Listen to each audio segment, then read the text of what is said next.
The best part of Dynasty Fantasy Football are the sleepers, the end-of-bench stashes. Those guys we're hoarding on the end of our rosters. The deeper, the better. And we're watching those guys bounce team to team, and we're hoping they get a crack of sunshine. Some smelling of the grass on the field, a couple snaps here and there. We're watching their career. We're watching them on the practice squad. We know the top guys. We're hoping to get all the top guys. We love those guys.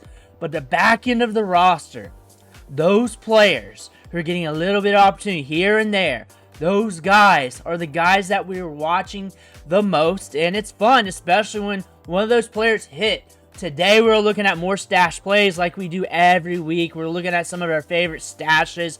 I go a little high, I go a little bit low, I go a little bit everywhere for a little bit of everybody. But what you need to do right now is click that subscribe button right now, because we're talking about these players every day. We're helping you build your dynasty teams. Click that button, stop missing out. We're looking at our first stash play right now, and we're going to try and run through these guys kind of quickly. Jalen Coker, Cokeheads Unite. This guy was productive last year in spurts, showed up on the field, had a good relationship with Adam Thielen, graded well per PFF among the rookie wide receivers. We showed a little bit last year. We had multiple games where he had a fair amount of targets coming our way. We're looking at like 5+. We had like 4 of them like that. We were productive in 2 games for fantasy football and 2 low-end games if you count week 18. That was kind of helpful. Wide receiver 54 in the rankings, so not a super deep stash, but still a stash, because we're going to be infusing more rookie wide receivers. And at wide receiver 54, he's at a pivotal spot in the rankings where if he takes a step forward, you get a return on investment. And the odds of taking a step forward with him being on field, him showcasing a little something, is up there. Panthers in a spot of the draft where there's a chance they don't go wide receiver. There's a chance that they go defense. And then after that, the talent reduces immensely. 2nd round, 3rd round, 4th round of the NFL draft, where they may not bring in talent for him to compete with. That might happen. Luther Burden's up there in the air, maybe, if you're looking at that. We're seeing them fall in mocks farther than where they're at picking. And T-Mac might be available, but might not, because there's a chance he goes above that. Or they go with one of those good defensive players right there in the draft. There's a few of them that could fit some of their team needs, or they pick anyway because they're vastly talented. And we're looking at that. But Jalen Coker's in a situation where if we develop in year 2, we have another good training camp where we just build on top of what we got here, we could have another starter here. You might be picking up a starter here on the cheap. You got Xavier Legette. You got Bryce Young stepping up in the back end of the season. This could be exciting for Jalen Coker with a full year. With him being healthy, he was dinged up last year. That could potentially happen. He's cheap. He's on the back end of the rosters. I don't see him being very liquid, but in startup drafts, if you're looking for an upside play, here you go. Roman Wilson, super cheap. Like I said in the beginning, in the intro, I'm all over the place, so I'll go a little bit higher. Wide receiver 54 for some of y'all, or wide receiver 80 for someone who needs to go a little deeper. We're looking at a rookie from last year's class. Last year at this time, he was blowing up the news with what he did at the Senior Bowl. Honestly, we did not get any wide receivers that really tore up the Senior Bowl. We had some good ones, but none of them really tore up the Senior Bowl to where people are talking about them as potential first-round picks. Roman Wilson got that. It's a deep wide receiver class last year, deep with talent. Honestly, he did not have the resume of a first-rounder, so where he went in the draft seems about right considering size adjusted athleticism and everything else, but still a good stout wide receiver who broke things off, who was injured last year. He was injured. We did not see much activity out of him. Forgotten player. Steelers are trying to make trades, trying to get things to happen at the quarterback position.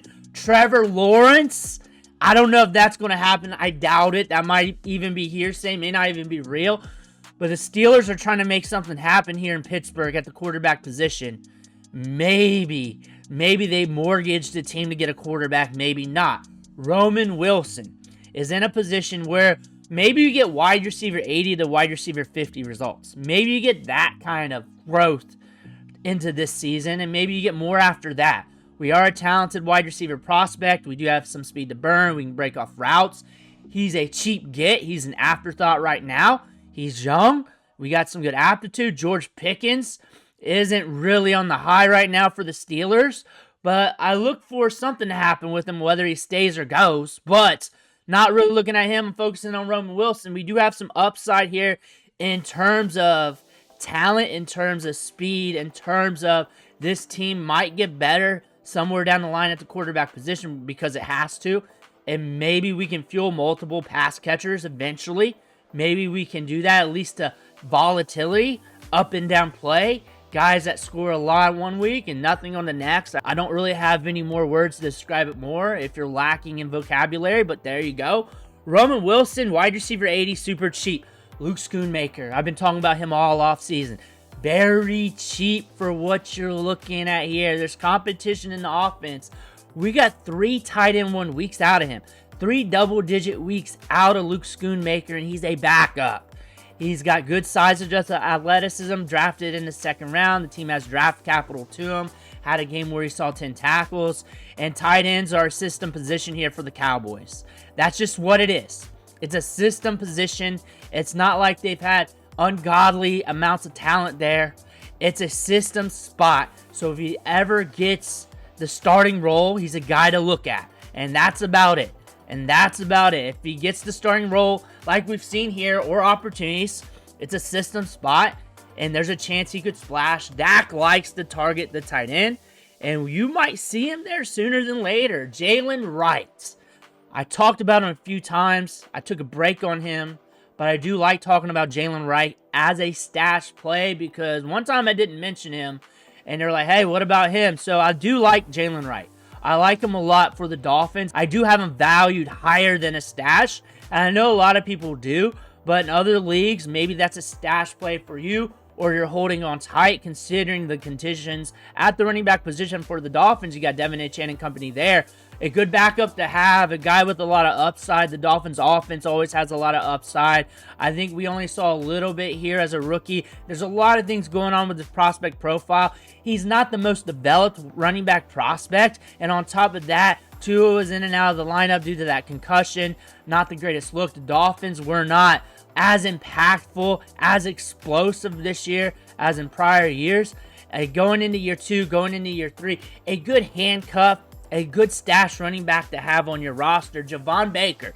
Got a question about him a couple days ago. I helped that guy out, and I just want to just throw him in here due to that. I've talked about him a few times in the stash videos, but what I see with Javon Baker is a guy with a lot of talent that needs time to put it together, that needs time to develop. A cheap acquisition back in rookie drafts, a cheap acquisition even more now, wide receiver 91, and you're seeing the chart start to trend up a little bit. The Patriots are heavily favored to draft T-Mac in the 1st round, considering where they're at in the draft, but they could decide not to, considering how stacked defense is at the top of the draft, and also offensive tackle, they'd be getting their guy off the board if they wanted to do that. That being said, this team was very patient with Kayshon Boutte. They allowed him to get some run last year, and maybe they're patient some more with Javon Baker in another off season, and maybe we see him on the field a little bit more. But maybe not. Maybe not. Another thing is when you see a chart like this, right here, that's an indicator that the market's dumping the player. The market doesn't like the player, and on average, that player does not hit. That player does not make a comeback.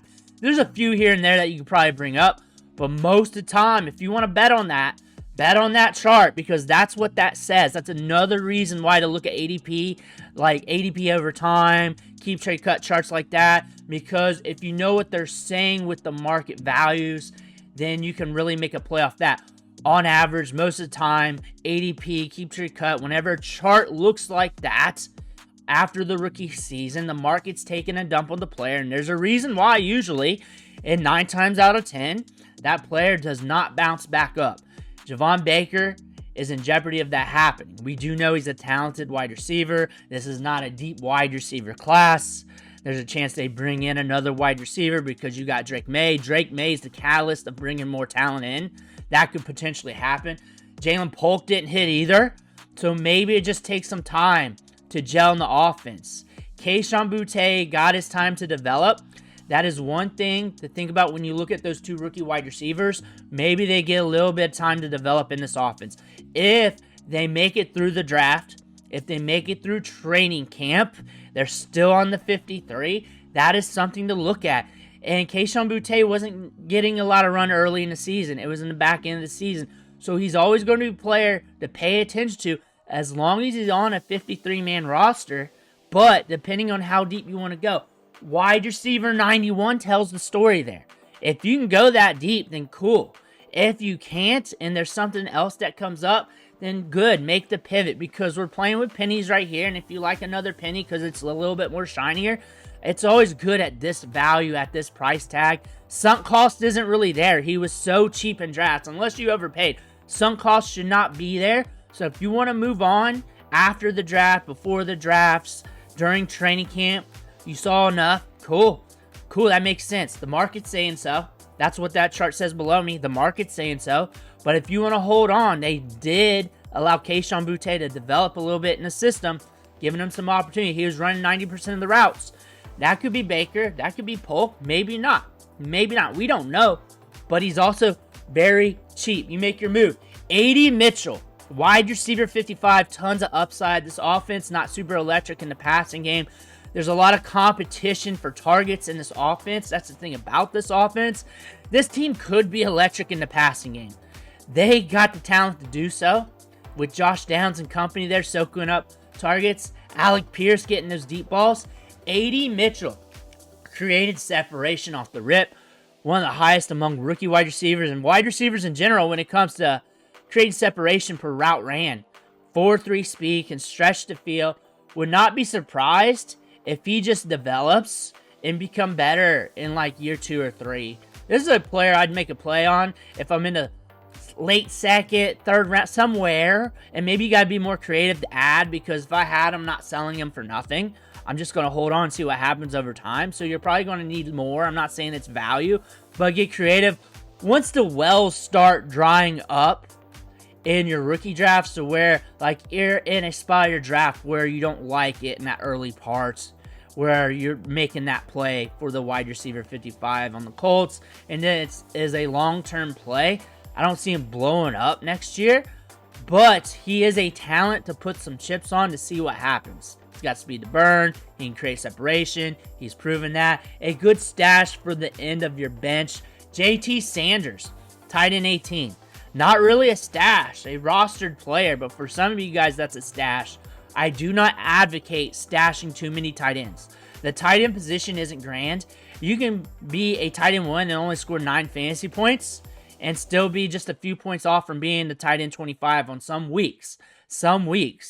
That is something that you should be very cautious of. So even though that's a good tight end among tight ends, fantasy scoring wise, you got to look at that. But JT Sanders showed some life last year. We had some injuries in there as well, but he showed some life last year, getting targets, getting opportunity, had 2 tight end 1 weeks in an offense that was all over the place. Let's just say that. It was all over the place. And we could develop going into year 2. Big-time prospect coming out of college. At one time, he was considered a first-round pick among the draft community. And now you're catching him at tight end 18, which is relatively cheap in startup drafts, relatively cheap in trades. A tight end 2 in value come roster spots, but still a stash play. Don't stash too many tight ends, though. I've done that before, and it just clogs your roster. The upside's limited, and a lot of the stash tight ends, they don't hit. A few of them will. A few of them will come up and give you something, but don't stash too many. Troy Franklin. He's in jeopardy to get zapped in this draft by a wide receiver, but also listening to Broncos media, they're hoping Ashton Genty falls to them. They're looking for that, but maybe like a Luther Burden or a Mika Igbukah. But I don't know if that'll completely zap him, because when he's on the field, he gets targeted on like 20 to 22% of his routes ran. That is the encouraging statistics, because he has already a rapport with Bo Nix from college. This team traded up to get him, so they got more than a 4th round sunk cost. But when you're looking back another year or so, that's going to race because it's not like it's immense. It's not like it's a first-round pick. But we are talented. We might need some time to season at wide receiver 70 range on the back end of your roster. There's plenty of upside here if he materializes, if he starts getting on the field more. All he has to do is be on the field more. He'll get more opportunity because Bo Nix is going to throw his way. He's already proven that. Bo Nix does not care. He will look at Troy Franklin's way because he's getting targeted on about 20 to 22% of his routes. When Bo Nix is back there, he looks Troy Franklin's way. Rashid Shaheed, wide receiver, 51. We're coming back from the injury. Of course. Of course. We're looking to make some changes here. We got a coaching change.